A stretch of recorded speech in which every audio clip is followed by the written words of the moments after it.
नमस्ते विद्यार्थी मित्रांनो, आज आपण इयत्ता 9वी विषय राज्यशास्त्र प्रकरण क्रमांक 2 भारताच्या परराष्ट्र धोरणाची वाटचाल भाग 1 हा आपण या ठिकाणी आज अभ्यासणार आहोत. की अगदी अशा या प्रकरणामध्ये आपण नेमकं काय शिकणार आहोत की आंतरराष्ट्रीय व्यवस्था, तिचं स्वरूप, त्याचप्रमाणे मागील शतकातील शीतयुद्ध आणि त्याचे परिणाम, अशा या गोष्टी आज आपण समजून घेतल्यानंतर आता आपण त्यांच्याशी संबंधित इतर जे विषय आहेत तर या विषयांची ओळख आपण करून घेणार आहोत आणि त्यानुसार परराष्ट्र धोरणाचा अर्थ आणि त्यावरती परिणाम करणारे घटक, त्याचप्रमाणे भारताच्या परराष्ट्र धोरणाचं स्वरूप हे आपण या प्रकरणामध्ये समजून घेणार आहोत. यामध्ये परराष्ट्र धोरण की अगदी अशा या परराष्ट्र धोरणाचा अर्थ आणि महत्त्व हा या ठिकाणी आपल्याला सुरुवातीला पाहायचा आहे. की सर्वच जे देश आहेत की हे आंतरराष्ट्रीय व्यवस्थेचे घटक असतात आणि मग त्यामधील कोणतंही राष्ट्र सर्वार्थाने जर आपण पाहिलं तर ते स्वयंपूर्ण नसतं. म्हणजेच आंतरराष्ट्रीय व्यवस्थेमध्ये परस्पर अवलंबन असतं हे आपल्याला समजलेलं आहे. कारण आपल्याला माहीत आहे की कुठलंही राष्ट्र स्वयंपूर्ण अशा प्रकारचं नसतं. एकमेकांवरती प्रत्येक राष्ट्र हे अवलंबून असतं आणि मग हे जे परस्पर अवलंबन आहे हे मात्र काही मोजक्याच देशांच्या फायद्याचं किंवा हिताचं असू नये, ते प्रत्येक राष्ट्राच्या हिताचं असावं आणि म्हणून त्यासाठी काही प्रयत्न करावे लागतात. कोणत्या राष्ट्राशी मैत्री करायची, कोणत्या गटात सामील व्हायचं किंवा आंतरराष्ट्रीय राजकारणामध्ये कोणत्या प्रकारची भूमिका घ्यायची याविषयी प्रत्येक देशाला निर्णय हे घ्यावे लागत असतात. आणि मग अशा प्रकारचे जे निर्णय आहेत ते निर्णय घेत असताना ते अतिशय विचारपूर्वक अशा प्रकारचे निर्णय हे त्या ठिकाणी घ्यावे लागतात. आणि मग अशा प्रकारची जी वैचारिक चौकट असते अशा या चौकटीला परराष्ट्र धोरण असं म्हटलं जातं. प्रत्येक स्वतंत्र आणि सार्वभौम राष्ट्र आपापले परराष्ट्र धोरण हे ठरवत असतं आणि म्हणून राष्ट्रामधील परस्पर संबंधाचा अभ्यास करणाऱ्या आंतरराष्ट्रीय राजकारणामध्ये परराष्ट्र धोरणाला अतिशय महत्त्व त्या ठिकाणी प्राप्त झालेलं असतं. की अगदी यामध्ये जर आपण पाहिलं तर राष्ट्रीय हितसंबंध की अगदी परराष्ट्र धोरण म्हणजे काय हे आपण या ठिकाणी आता समजून घेतलं पाहिजे. की अगदी परराष्ट्र धोरणामध्ये आताच आपण पाहिलं की अगदी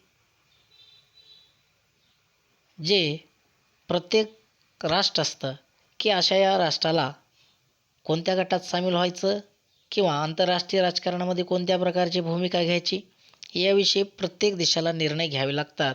आणि मग अशा प्रकारचे निर्णय घेत असताना विचारपूर्वक हे निर्णय घ्यावे लागतात.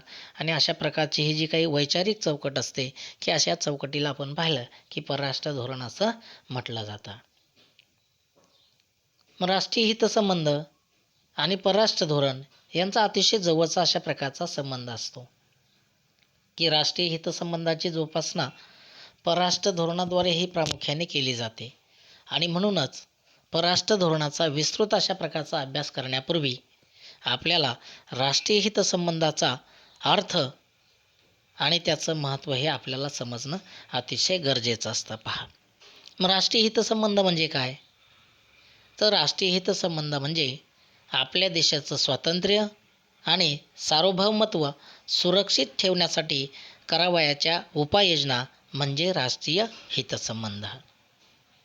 मग आपण पाहतो की आपला आर्थिक विकास साधून आपलं सामर्थ्य वाढवण्यासाठीच्या प्रयत्नाचाही राष्ट्रीय हितसंबंधामध्ये प्रामुख्याने समावेश होतो. आपल्या राष्ट्रासाठी फायद्याचं त्याचप्रमाणे योग्य काय याचा जो विचार आहे तो विचार करून ज्यावेळेस निर्णय घेतले जातात त्यावेळेस आपण त्याला राष्ट्रीय हितसंबंधाची जोपासना असं म्हणत असतो. पहा, आणि या अर्थाने कोणत्याही राष्ट्राच्या हितसंबंधामध्ये येणारे जे काही घटक आहेत ते हे घटक नेमके कोणते आहेत ते आता आपल्याला या ठिकाणी पाहायचं आहे. पहा की आपल्या देशाच्या स्वातंत्र्य, सार्वभौमत्व आणि अखंडतेचं रक्षण करणं म्हणजेच संरक्षण हे सर्वोच्च राष्ट्रीय हित असं संबोधलं जातं. त्यानंतर आर्थिक विकास हेही अतिशय महत्त्वाचं अशा प्रकारचं राष्ट्रीय हित आहे.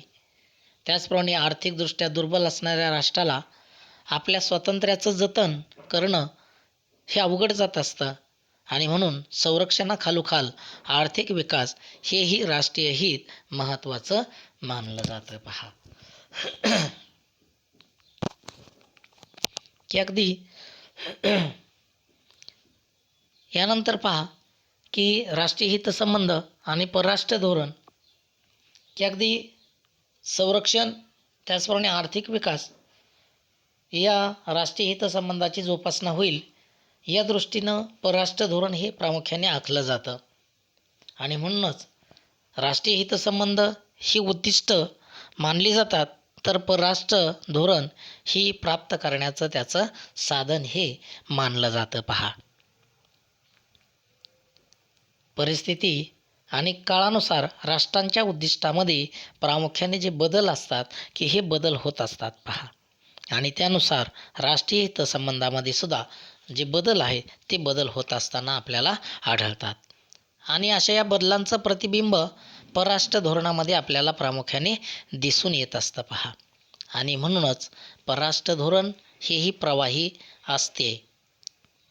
की पहा आपल्याला या ठिकाणी चला आता चर्चा करूया की परिस्थिती आणि काळानुसार परराष्ट्र धोरणामध्ये बदल होत असले तरी काही देशांचे परराष्ट्र धोरण काही शाश्वत मूल्यावर आधारित असते की जसं भारताचं परराष्ट्र धोरण आंतरराष्ट्रीय शांतता, मानवी हक्क, सुरक्षितता ही जी मूल्य आहे की अशा या मूल्यावर आधारलेलं आहे. आणि मग अशा प्रकारची ही जी मूल्य आहे ती मूल्य साध्य करण्यासाठी परराष्ट्र धोरणामध्ये कोणत्या तरतुदी असल्या पाहिजेत की अशा या तरतुदी कोणत्या असाव्यात असं तुम्हाला वाटतं की हे आपण या ठिकाणी विविध माध्यमांच्याद्वारे आपण ते पाहू शकतो की अगदी विद्यार्थी मित्रांनो इंटरनेटच्याद्वारे सुद्धा तुम्ही अशा प्रकारच्या तरतुदी त्या ठिकाणी पाहू शकतात. यानंतर परराष्ट्र धोरण निश्चित करणारे काही घटक आपल्याला या ठिकाणी अभ्यासायचे आहेत की अगदी आंतरराष्ट्रीय व्यवस्थेमध्ये कोणत्या राष्ट्राशी कशा प्रकारचे संबंध या ठिकाणी ठेवायचं हे परराष्ट्र धोरणाच्या आधारे ठरत असतं. पण परराष्ट्र धोरण ठरवत असताना अनेक घटकांचा त्याच्यावरती जो परिणाम आहे हा परिणाम होत असताना आपल्याला आढळतो. मग असंही परराष्ट्र धोरण निश्चित करत असताना पहिला जो घटक आहे की हा घटक आपल्याला पाहायचा आहे देशाचे भौगोलिक स्थान.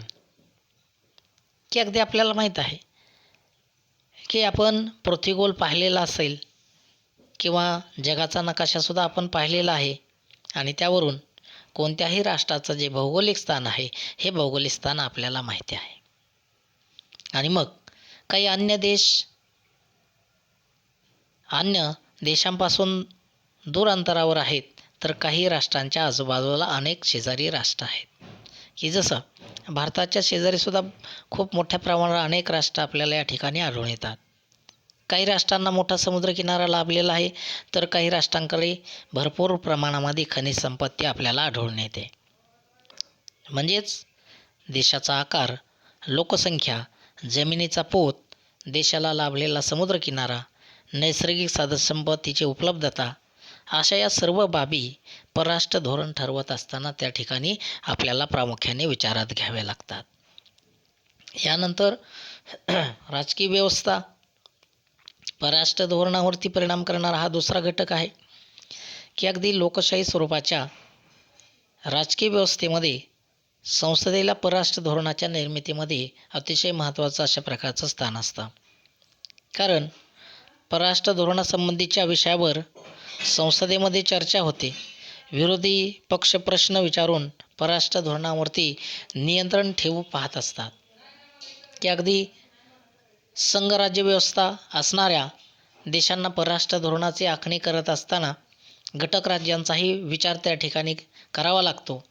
कारण शेजारी राष्ट्रामधील ज्या घडामोडी असतात तर अशा या घडामोडींचा घटक राज्यावर परिणाम होताना आपल्याला आढळतो. की जसं उदाहरण द्यायचं म्हटलं तर श्रीलंकेतील घडामोडींचा तामिळनाडूवर, त्याचप्रमाणे बांगलादेशामध्ये काही घडल्यास पश्चिम बंगालमध्ये, त्याचप्रमाणे ईशान्येकडील राज्यावर त्याचा परिणाम होत असताना आपल्याला आढळतो. पहा, त्यानंतर पहा की असं का करावे लागतं. हे पाहत असताना आपल्या देशातील शांतता आणि स्थैर्य जितकं महत्त्वाचं असतं तितकंच ते शेजारी देशामध्ये सुद्धा असणं अतिशय महत्त्वाचं असतं. आणि म्हणूनच शेजारी राष्ट्रामध्ये लोकशाही निर्माण व्हावी म्हणून भारताला प्रयत्न हे करावे लागतात. पहा, यानंतर परराष्ट्र धोरण निश्चित करत असताना तिसरा घटक महत्त्वाचा आहे अर्थव्यवस्था. की आधुनिक काळामध्ये कोणत्याही देशाच्या आर्थिक स्थितीला परराष्ट्र धोरण ठरवण्यामध्ये फार महत्त्व प्राप्त झालं आहे. आणि त्यामुळं आर्थिक विकास हे सर्व राष्ट्रांचं सर्वात महत्त्वाचं अशा प्रकारचं उद्दिष्ट बनलं आहे. आणि त्यामुळं अर्थव्यवस्थेचा परराष्ट्र धोरणावरती दोन प्रकारे परिणाम होत असताना आपल्याला आढळतो. आणि मग यामध्ये पहिला परिणाम जर आपण पाहिला तर देशाची अर्थव्यवस्था मजबूत करण्यासाठी अन्य राष्ट्रांशी प्रस्थापित करायचे आर्थिक संबंध, आयात निर्यात, जागतिक व्यापारामध्ये सहभाग अशा या बाबी परराष्ट्र धोरणाला त्या ठिकाणी आकार देत असताना आपल्याला आढळून येतात. त्यानंतर दुसरा घटक आहे सध्याच्या जागतिक व्यवस्थेमध्ये आर्थिक सुरक्षिततेचे मुद्दे राष्ट्रीय सुरक्षेइतकेच महत्त्वाचे त्या ठिकाणी मानले जातात. की अगदी आर्थिक सुरक्षितता जितकी भक्कम तितकं सामर्थ्यशाली राष्ट्र म्हणून त्या ठिकाणी मान्यता मिळत असते. अर्थव्यवस्था मजबूत असणारे देश कमी परावलंबी असताना आपल्याला आढळतात आणि त्यांना स्वतंत्रपणे परराष्ट्र धोरण आखता येऊ शकतं.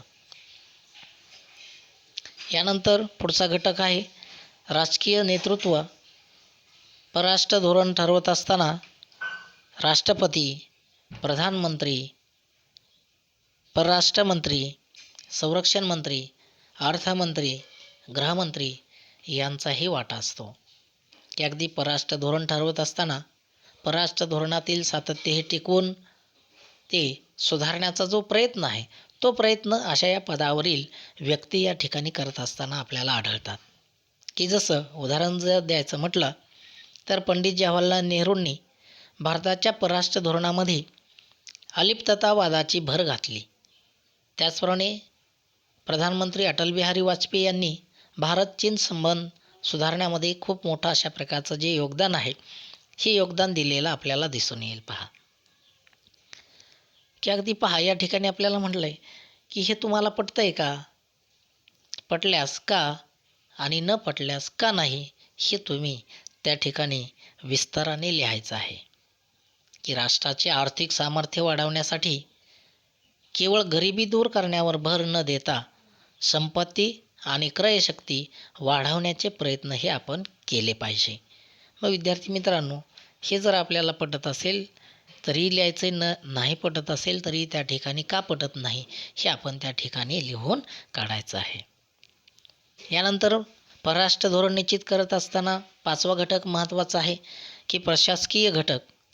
की परराष्ट्र धोरणाच्या निर्मितीमध्ये परराष्ट्र व्यवहार मंत्रालय, परराष्ट्र सचिव, परदेशातील दूतावास, राजनैतिक अधिकारी अशा प्रशासकीय घटकांचा प्रामुख्याने त्याच्यामध्ये समावेश होतो. परराष्ट्र धोरणासंबंधीचा अंतिम निर्णय जरी त्या ठिकाणी प्रधानमंत्री घेत असतात किंवा मंत्रिमंडळ घेत असतात, पण तरी अशा या निर्णयापर्यंत पोहोचण्यासाठी एक प्रशासकीय अशा प्रकारची यंत्रणा ही त्या ठिकाणी मदत करत असते. मग अशा प्रकारचं परराष्ट्र धोरण की अशा या धोरणाला आवश्यक अशा प्रकारची माहिती गोळा करणं असेल किंवा अशा या माहितीचं विश्लेषण करण्याचं काम असेल, त्यावर आधारित अशा प्रकारचा योग्य अशा प्रकारचा सल्ला देण्याचं काम असेल, की असे विविध अशा प्रकारचे जी कामं आहे ही कामं प्रशासकीय यंत्रणा त्याचप्रमाणे प्रशासकीय अधिकारी त्या ठिकाणी पार पाडत असताना आढळतात. याचबरोबर राष्ट्रीय सुरक्षा सल्लागार ही अतिशय महत्त्वाची जी भूमिका आहे ती भूमिका पार पाडत असतात. धन्यवाद.